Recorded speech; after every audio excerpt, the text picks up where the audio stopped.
Hello, everyone, and welcome to the latest episode of the Stephen King bonus podcast. This is episode number 17 for the second time with Anne Charles, who's graciously agreed to reappear on the show. Hello, Anne. Hello. How are you doing? I'm doing okay. I hope I do as well as I did the first time. And I'm sure you will. You will see. Well, I'm sure you will. Practice makes perfect, as they say. Right. So I have with me Anne Charles today, who is a writer of a minestrone writer, I would think, because you write mystery and mayhem, and I'm reading this off your webpage, so I'm pretty sure this is accurate, comedy and spice, and whatever she feels is right. And that's an interesting mix. So why don't you tell us a little about what you've written so far and what's your most recent project? Okay, I have 5 different series. Let's see. I have the Deadwood Mystery series, which is mystery mainly, but it's also paranormal, humor, a little bit of romance, a lot of action and fun stuff. I also have the Jackrabbit Junction mystery series, it has no paranormal, but it's a bit of suspense, some romance, lots of humor, adventure, kind of treasure hunting idea.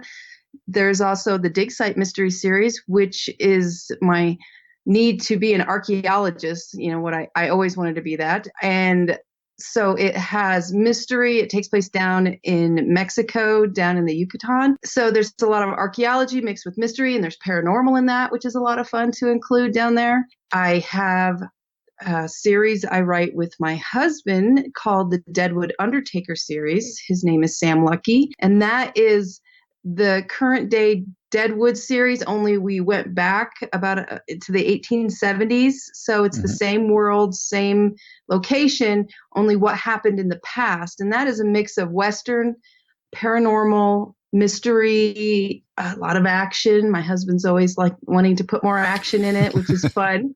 Right. And very little romance in that one because again, I'm writing with my husband but it's a lot of fun. And then I also have the AC Silly Circus series. That's a lot of there's novellas, and so far there's just 2 out. And it's a slightly crazy different world, but I wrote it for a Kindle Worlds long ago, and Kindle Worlds shut down, so now I'm going to keep it going. And I believe currently that is what I have, those series. So it's a big mix. It's a fun mix of and the Silly Circus is mystery, but it's paranormal as well, and romance. Okay, very good. And what's your current project that you're working on? Right now, I'm writing book 11 in the Deadwood Mystery series. That's my marquee series. It's the one I've USA Today bestseller, and I've won multiple awards for. So, writing the full-length novel number 11, keeping the series just rolling along. All right. And why don't you expand upon that a little bit? Tell us exactly what that series is about. Who's the protagonist and so forth? Okay. It's a first person story told by Violet Parker, our heroine. And way back in book 1, Nearly Departed in Deadwood, it starts with her. She's just moved up from Rapid City up into Deadwood, which is just up the mountains a little bit, or the Black Hills. And she's starting a new job as a real estate agent. She's a single mom with twins who are 9 years old. And she's trying to make it in small town of Deadwood, which has a sister town of Lead. That's another smaller town. And Lead used to be a big mining town, Homestake Gold Mine, which was one of the biggest gold mines in the world when it was operating. It has closed down probably 10 years prior to 15. And so jobs are hard to come by. It's big tourism based up there. So anyway, she's trying to sell real estate up there while she lives with her aunt, Zoe Parker. And things start going crazy about a month or 2 after she gets to town, and starts with some little girls that have been going missing one by one. So, and because it's a small town, one little girl missing is a big deal, but 2 or 3 is really a big deal. And by the time she's up there, I think it's the 3rd one has gone missing. So right. They're little blonde girls, and her 9-year-old daughter is a little blonde girl. So she really gets involved with the mystery right out of the gate because she's worried about her own kid. Kind of start of that series. And it becomes more, it just keeps growing, and it grows into slowly grows into paranormal because Deadwood and Lead have lots of ghosts. And I mean that nowadays in the real world, there's lots of ghost tours and ghost things that go on up in those towns. So I incorporated that into the mystery.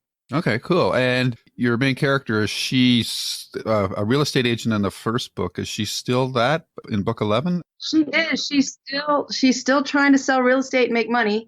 She's had a few clients and she's sold some houses and she's got other listings. So she's doing well. There's a lot that's changed at her office where she works. So that it's still a part of it. But this thing, I don't want to give away too much. Just say that it took a paranormal turn when I was writing way back in book 2 and 3 and 4 of the series that I never expected when I first came up with Nearly Departed in Deadwood, which was going to be a single title initially in my mind. But once I got going, it started just expanding on what could happen. It sounds like your series is very heavily based on real locations and events in your world setting. Is that accurate?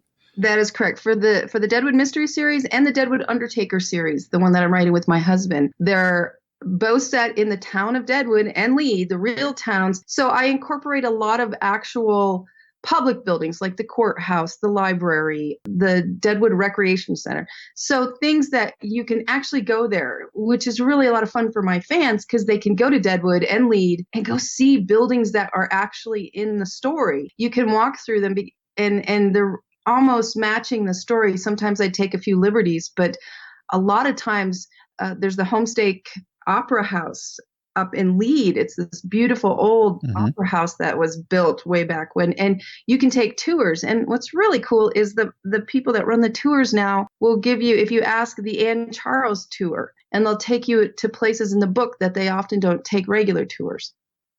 So I see. It makes it a lot more real for the fans and the readers that go up there to see it, and makes it Violet feel even more alive. Right. And have you ever made a mistake, and have your fans ever pointed it out to you? Yes, early on, I have a first draft crew and beta crew of readers that help me out a lot. And there's one lady who came in on book 3, I believe it was 2 or 3. Maybe it was 2. She's a local. She's now in her 70s, and she had read the second book and the first book, and she loved them. But she contacted me and said, "We don't have any gray squirrels up here in the Black Hills. We only have red squirrels." And I mentioned a squirrel, and she's wonderful, by the way. I love her. Her name's Sue, and she helps me a lot. But anyway, I wrote back, darn. Well, I waited, a little bit. I needed to go back and fix that, but I was finishing another book. And before I went back to fix it, I found an article from the Black Hills that said, "Gray squirrels found in the Black Hills." And I told Sue, well, I had to introduce a new species because I didn't want to change the book. So, yes, but Sue helps me a lot to make sure I have details down to like which clock tower chimes a certain way to make it as real as I can for fiction so that the locals love the story and feel like it's real for them too. And that was real important to me because my mom lives there and I didn't want her to get tomatoes thrown at her in the grocery store because her daughter keeps screwing up. So we try to make it close to real, but yet fiction. Sure. Yeah, it's really important for writers to get their settings correct especially if they're writing in real world locations, even if the people that are reading the books aren't from that particular area. But there's just it lends that air of authenticity that is really helps create that world for readers. And if you have like local beta readers checking that out for you, that's excellent. That's really cool. It makes it really helpful. Now, I spent a lot of time growing up there too. That helps. My moved there when I was in 7th grade. And I'm much, much older than that now. So I've spent a lot of time there during the summers. And since becoming an adult, I go back at least once a year. So it really helps that I have so much time spent there, walking amongst the buildings and learning the history so well through the museums to help make it easier for me so I don't screw up as much with facts about the area. Right. And given the history of the area, there's like there's a lot of story threads that you can plumb, or do you just come across historical events and say, wow, this would be really cool to incorporate into my series? Yes to both. There are, I mean, the history, Old West history in Deadwood is so rich because of the mining that came through in the 1870s, and just so many people came in. It's more, there was a lot that went on. And like I said, Homestake became one of the biggest gold mines in the world. So there are tons of mining stories. There's all kinds of old mines up there in the hills that I've explored when I was a kid, especially before there. Now a lot of it's been torn down or the mines are blocked off because for insurance reasons. But I was there before that. So I got to see so much and learn so much before it was wiped away or blocked off, which really helps come up with ideas. And the locals tell me stories all the time, which is really cool because it gives me even more stories to explore and have fun with. That sounds like an ideal situation for a writer. So that's pretty cool. I'm wondering, without getting into spoilers, does this series have a protagonist that's over the arc of the 11 books, or is it a different one every?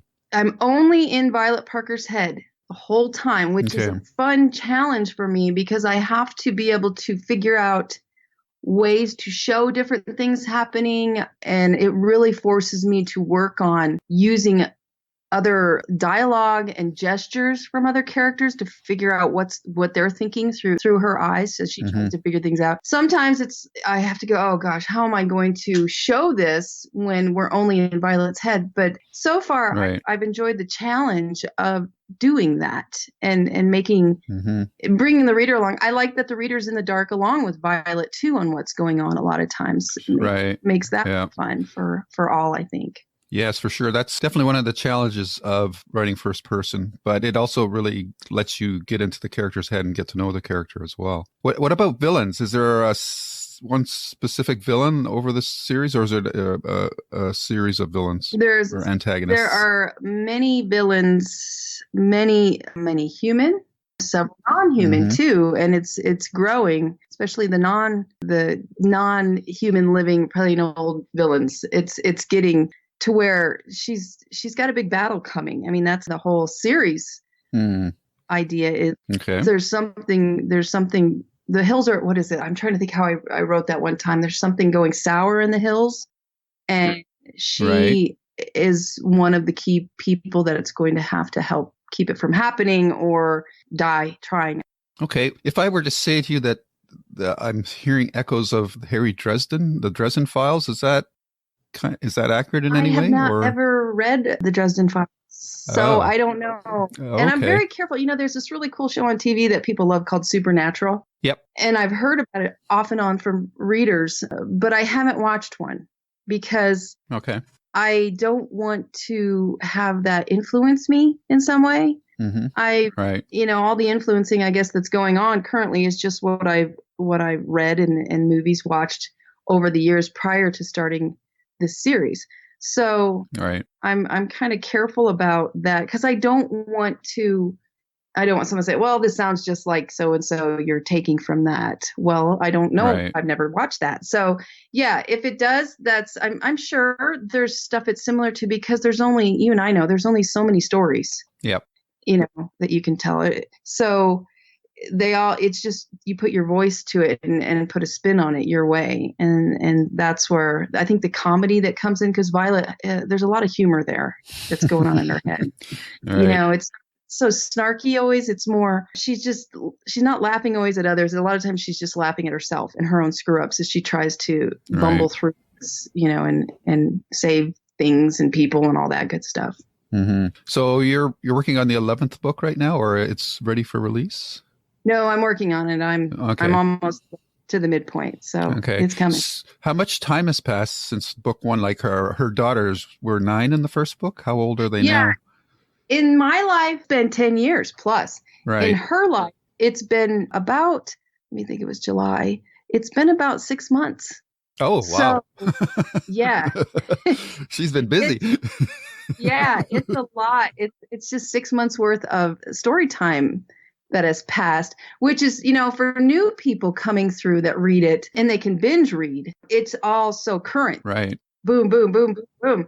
But for some of my fans that have been there since almost the beginning, we've all aged quite a bit, and Yep. anybody who's pregnant in a series is still, might still be pregnant, and Right. it's like an elephant type of birth going on. So yeah, it's, Yeah. I don't move quick in the story time world. Right. So do you find it a bit of a challenge then over the time to keep, because as you're 10 years for a writer, your writing style changes, and yet you have to keep that character Violet current in, she has to act pretty well the same in the 11th book as she did in the first book. I mean, she might experience things that make her mature or change a little bit, but generally she would still be the same person, right? Right, right. Yeah, there's Yeah. growth, of course, in the relationship she has. There's a hero kind of in there that's been there since the first book. So as their relationship grows and changes, you see her growth that way with trusting and trusting others around her. And she screws up, and a lot of times she learns from that. So I wish we age sometimes that slow, except I have kids and I don't want to go 10 years back with my children. Right. So I don't know, maybe I'm just staying at the same level I was 10 years ago, maturity wise. But it's really, once I get in her head, it's really easy to be Violet and Hmm. experience, her world through her eyes and laugh. But, learning at the same time. She has to show growth. I think that's really important in a series, that your characters all show some maturity and learning experience, all that coming in and making them grow. Otherwise, I think it would get really repetitive Right. Okay. and boring. So yeah, I try to make her grow. She's just growing a lot slower than I am. All right, that's very good. Sounds like a very interesting series, and I kind of like to go back to the beginning a little bit with you now, and to see how you got to where you were. So, why don't you tell us about your earlier years, maybe even before you started writing? Like, were you a voracious reader? Did you have certain writers that you were fanatic about? What was the path that led you to begin writing? Let's see. When I was younger, yes, I did read a lot. I used to get in trouble for being in my bedroom reading too much. I lived on a farm, so I was supposed to get out and go do some work outside instead of laying in bed reading all day. So I did read quite a bit until once I hit my 20s, and I still read a lot. But then you've got work and you've got all kinds of stuff. And back then I read a lot of, there was a big weird mix. I would read Stephen King. I would read Louis L'Amour, and I would read Harlequin books that my stepmom got that mail order service. So they would come in and new books would show up, and I would go through those too. So I was really mixing up the Western and the horror, paranormal kind of stuff along with the romance, which that's what I write. So you can see how it just came through those For years of. sure. But once I started college, and I did the slow 10-year, 4-year degree track where I finally got my degree at age 29 while I worked. Right. So once, I got into college and I was taking these English classes, and I had to read, several authors, literature, different things beyond what I usually did. I didn't get to be as actively reading genre fiction as I wanted, but I was also being forced to write a lot then. Right. I didn't want to be a writer. That wasn't my thing growing up. Like many wonderful authors always knew I'm going to be a writer. I did not. I had a lot of other careers I wanted to pursue. And I kind of ended up falling into writing just because I went to 4 different colleges as I traveled here and there to get my degree. And everybody kept making me take English 101 again. So by the 4th college, I'm a junior going back and taking that stupid English class again because nobody's English 101 is good enough for the other next college that comes. So by then I was like, okay, I'm going to write for a living, apparently, because the universe is beating it into my head that you're going to write stories or something. So it came slowly for me. And the first book I wrote, which has never been published and never will, it was a romance. It was kind of like those Harlequin Little White books that I had read long ago. I just wanted to try my hand at a story that didn't involve these big Greek, multi-millionaire billionaires, something more American. So I tried one and I sent it off to London, and they were very nice. They didn't say, "Oh my gosh, put your pen away and never come back." They said, "We're not going to accept this, but you show potential. So keep writing." which is probably a form letter, but I took it to heart. So I kept Very good. Yep. Good. I just kept trying. As I finished college, I kept trying writing and telling more stories. So I wrote another book, and it got trashed by a critique lady that just ripped it apart. And then I picked myself back up and tried to fix it. And I just kept going. So I wrote several books. And the first book I published was Nearly Departed in Deadwood back in January 2011. And I had written that in 2008, I believe. And I had an agent by then. But the point is, it was not my first book, nor my second, nor my third. Violet, I believe, was my seventh book that I had written.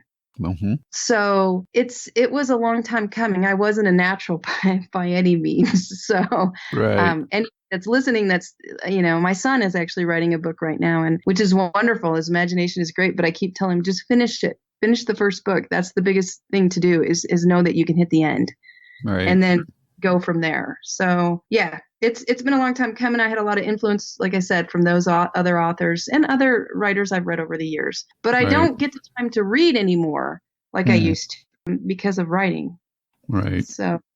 So your writing process then, because you're writing series, how diligent are you in planning it, or is it really organic? Are you more of a pantser than a plotter? I'm kind of midway in between. I think because I have these long-running series, I have to plot some because to keep it smooth for people that come through and binge it or reread the series, you have to be pretty meticulous on keeping your threads running.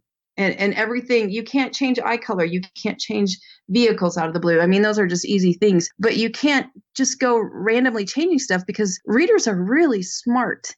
They're wonderful. And they'll find all those little picadillos that you've screwed up. Say, hey, here's this. You messed this up. So early on, I was fortunate to find someone. She's a story world keeper.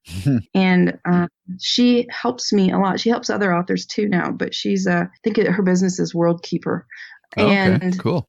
And she puts it all in a OneNote database for me, each book, in one. And so I can go through and find all kinds of little details from nicknames to clothing worn, all kinds of wonderful stuff. And I think if you're writing a series, that is very important because, like I said, readers are smart and they want it to be smooth. They don't want it to be a bumpy thing that they have to follow. They just want to feel like they can fall into that world and it's real. Right. Okay. And how long typically does it take you to write a book in your series? Well, the bigger books like the Deadwood Mystery Series, they run between 125 to 140,000 words. Oh, wow. And those take me probably 4 months from start to finish, 4 months, sometimes rolling into 5, depends how busy life gets while I'm trying to write them. Mm-hmm. So those take me a little bit longer. The novellas I write are 30,000, and those take me a full month from start to end through some editing and stuff like that. I'm not super, I'm not one of those speedy authors. It takes my brain some days to just, work through scenes and edit. So typically I put out 3 books a year. Okay. That's pretty steady. I'm curious to what's your typical writing day then? Like, are you a morning person, night person? When do you do your best work? I just do my best work when I'm awake at the most. I say that because I have 2 kids, as I said, and now they're little. They're young teenagers now. Right. So I have more time in the day now than I did for a long time. But I for years, when I still had my full-time job, I would go to work and come home after a regular 8-hour day and play with the kids, eat dinner, spend time with my family, my husband. And then everybody would go to bed around 9:30, and I would stay up until about 2 a.m. writing. Wow. And then I would sleep for about 4 to 5 hours, get up at 7-ish and get dressed quick and head into work. And that was my routine for many years until I could quit that day job. Right. And that didn't happen until 5 years ago. Okay. So, but I was younger then, so I could do that. Yeah. Right. Yeah, right. But nowadays I tend to, we get the kids off to school and then I get to sink into, work and writing. And I tend to write best between probably 10 and 1 in the morning to afternoon. And then in the evening, I'll spend time writing too. Okay. But because I get up with the kids for school, I'm too tired to stay up late at 2 a.m. And I'm older, so I can't stay up that late.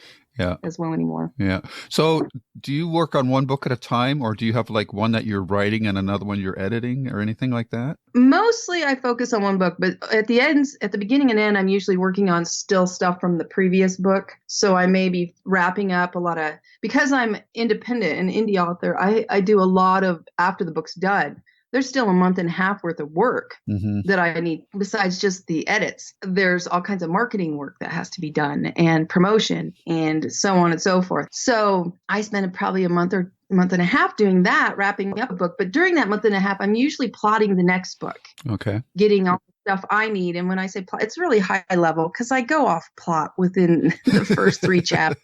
Right. I'm so off but it's more of I think of it more of an idea that, hey, you can write this book. Here's a plot. Oh, okay, let's do it. And then I go in and it changes. Right. But at least I have that confidence to go forth. Right. Okay. And you've already mentioned that you have beta readers and that. So I'm assuming that you go through a pass or 2 from them as well. Yes. I have first draft readers that get it chapter by chapter as I write it. Oh, wow. And that's fun, but not fun. Yeah. There's just a hand because, you might have to wait. If something happens and I'm busy, you might have to wait a week to a week and a half for the next couple chapters. Right. Depending on what's going on in my life. And they're fun because sometimes I'll get texts that'll go, stop. I see you're on Facebook. Get back to writing. I'm waiting on that next chapter that you left me hanging on. Right. So they're really helpful in giving me feedback on reactions. I can see how maybe some humorous scene, how it hit. Did it hit like I wanted it to? If it was scary enough. All that kind of stuff. So I pick their brain a lot as they read and give me line edits, but then I pick their brain with questions on how this went and that went. So I have that as I go. And then I finish, do my full edit. Then I send it off to my editor. I have a professional editor that she works on it. When she gets done, it comes back to me and I incorporate her edits, go through it again. Then I send it off to my beta crew. And that varies, but it's anywhere from 20 to 45 people. Okay. That try to test it over the years. They've been with me a long time, most of them. And they're very good. A lot of them, I think, are those wonderful left brain folks that can spot one tiny error in a bunch of them. Right. So they go through and they all have, lots of them have different expertise too in their history, which is wonderful because they can help you. If you find people like that, maybe someone that used to be a cop can help you with any scenes regarding the police. Right. So yeah, that's gold. That's gold. Yeah. It really is. And it comes back after all those. So probably by the time it goes live, it's been through 60 set of eyes. Wow. And then go live. And I do that because, I'm indie, like I said. And even though I have to compete with the New York publishing houses on my books, right. The story has to be able to compete. So they have to be as clean as I can get them. Right. I'm glad you've mentioned the fact a couple of times now that you're an indie writer, and this is getting into more of the business side of the writing career. Can you talk a little bit more about, because you mentioned that you do promotions and whatnot. What exactly do you mean by that? I assume you've curated some sort of an email list for your fans and things like that. Do you do book signings, or do you try to make appearances at local bookstores and things like that? So there's all the things that you do to help promote your work. Yes, and yes. So do we have another 2 hours to go into this? Because this is, I'll try. Yeah. I'm asking because this is becoming the way for most writers today, right? Because it's so hard to get into the traditional publishing lane. So this kind of thing I think is interesting for a lot of writers. Right. And it is. And it's also true for a lot of authors that are with traditional small presses, mid-sized presses, and large presses, is they're still having to do a lot of their own promotional work. Many are fortunate to have a publicist that's setting some stuff up for them, but there's still social media, which is a lot of times their own responsibility to make it as active as they can, and interact as much as they can. So let's see. Let me go back. Let's start with when I finish a book.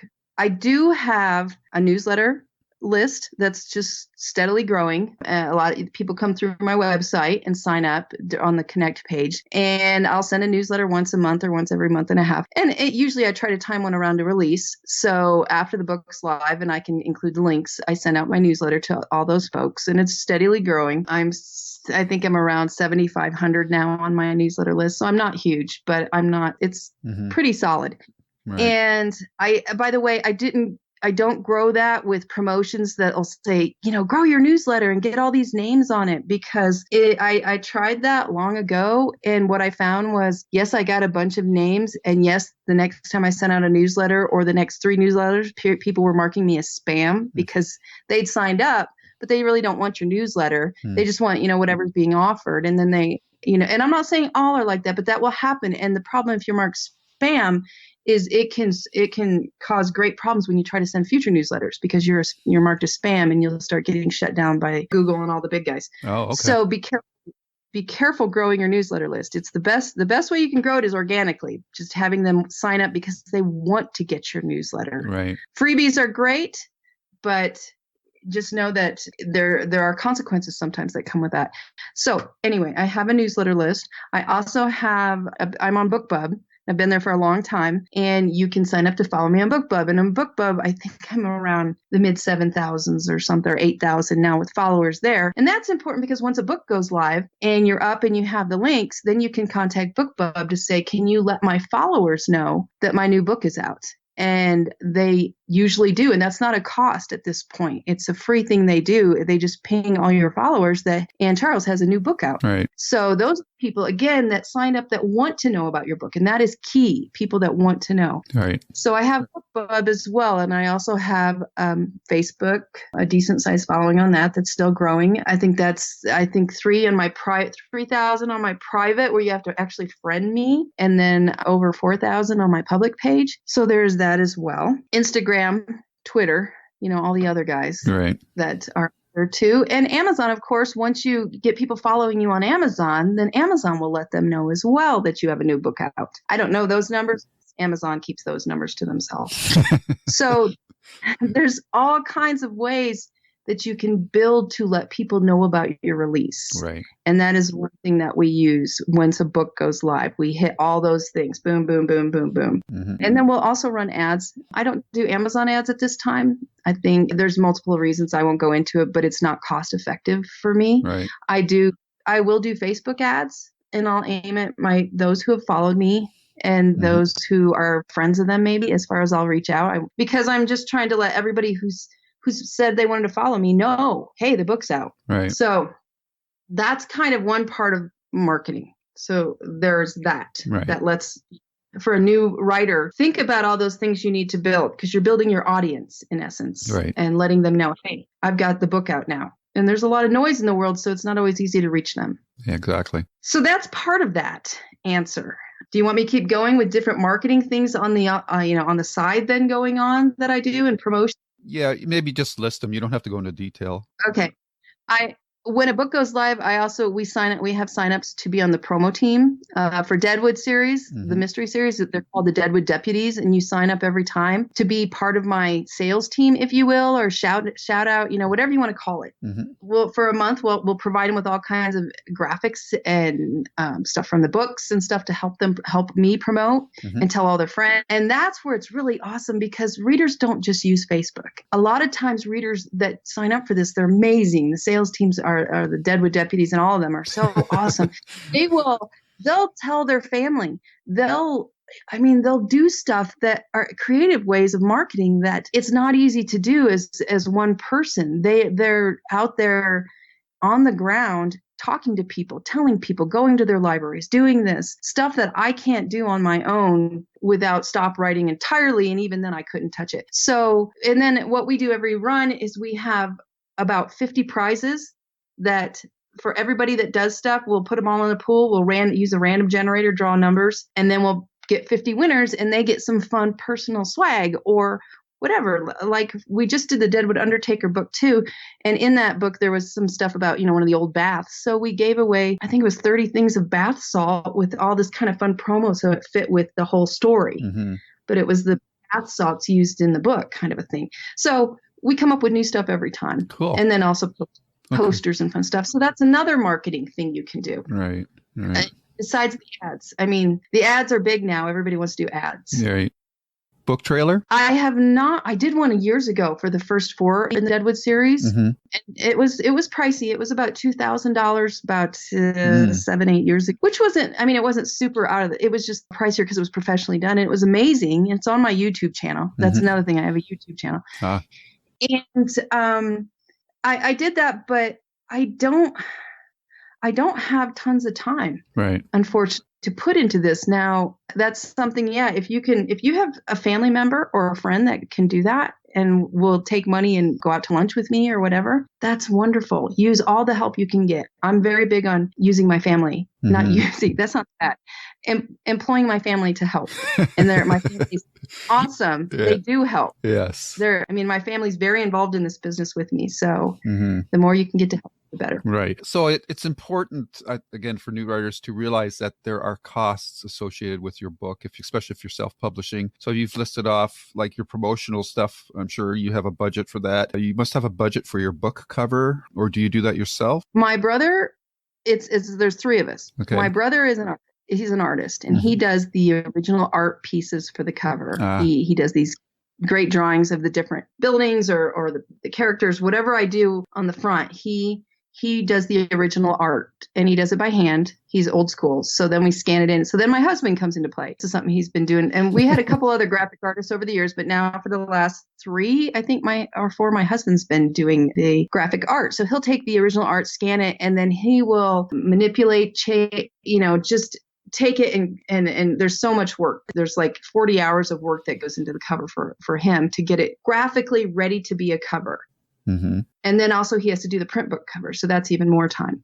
So then he takes and does all with his graphic art talent and does his amazing stuff. And then all I do is I'm there with the 2 of them going, maybe would it look better if the name was up higher? Just being probably that nagging, annoying part, but they're amazing. So but yes, if you don't have a husband and a brother that can do that, then you do have to pay for a cover. And original art is expensive. So that's why there's so much stock photo, which you can manipulate stock photo to make it look different, and still be really amazing too. So I guess the general lesson is if you can't have family and friends helping you out, you have to be prepared to pay out of pocket for all these things. Exactly.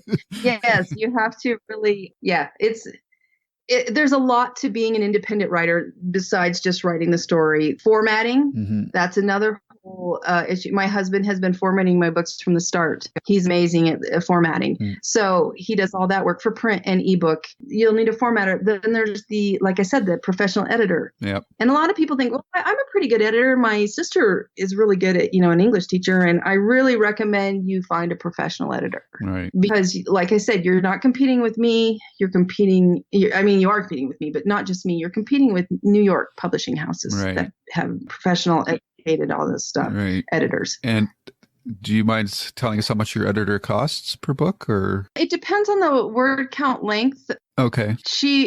Sometimes it's for the shorter books, it can run around $400 to $500. Okay, that's pretty good. And for the longer books, it's near 1,000 or more, and that's mid-level for an editor. Right. I've heard editors that cost twice as much, and I've heard editors that cost half as much. Right.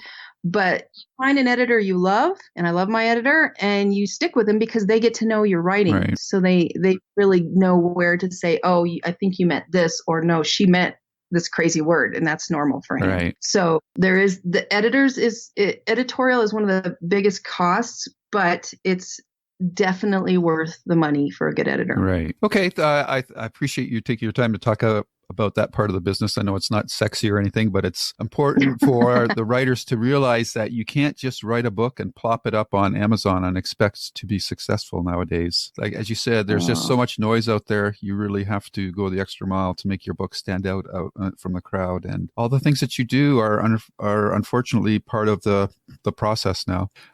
I often tell new authors that if you were to open a candy store on Main Street, would you just open your store and expect people to come in? No. You'd have to advertise. There's so many tricks that you'd have to do to get people to come in. And it's the same with, writing and selling a book. Yeah. Would you agree that the number one thing, though, is to curate mailing lists? Mailing list, it's important, but mailing list is not my only, mailing list is not my biggest marketing hit, I would say, yet. Okay. If you get a mailing list of 20,000 that really love your book, and mailing lists are important. They are very important because not everybody is on social media anymore. Right. Or ever. Yeah. But that's just part of it. There are building your Amazon following, building your BookBub following, building a social media following. All those are up there at the same level as a mailing list for me. Okay, very cool. Well, I want to thank you very much for a peek behind the curtain of your your writing career and your series that we spent the most of the time about, the Deadwood series. It sounds very, very fascinating. And at this point, if there's anything else that you would like to mention that hasn't come up, now's your chance. We covered quite a bit. Yes. It's also important to meet and talk with people like you. And I really appreciate you taking the time to talk with me and interview me and have me on your show, because this is another way to reach readers via listeners, because audiobooks are big. And I do have almost all my books on audio, except for the 2 that I'm still we'll be working on getting that one out in the next year. Or that series out. But audio is big with a lot of younger folks and people like me who like to listen to it while going for walks. Right. So and it's easier to reach those listeners a lot of times through podcasts and radio interviews and stuff like that, because that's where you're reaching your others who like to listen. So I appreciate you having me on here so that I can maybe meet some new fans this way as well. Right. Potential fans. Right. Readers. And that's, I thank you very much for the kind words. And I have to ask, which family member does your audiobooks? I wish. No, those are 2 professional actress ladies. So, okay. No, but there is family doing a lot of other stuff around that, ironically. Yeah. All right. Well, I really appreciate you taking the time again, Anne. And once again, thanks you for redoing this interview. And I actually think it turned out really good. And I wish you all the best with your series. And hopefully we'll get to cross paths sometimes down the road again. That would be fun. I would enjoy that. Thanks again for having me on. Yeah, not a problem. Thank you very much. And enjoy the rest of your weekend. Thank you. Okay. Bye-bye. Bye.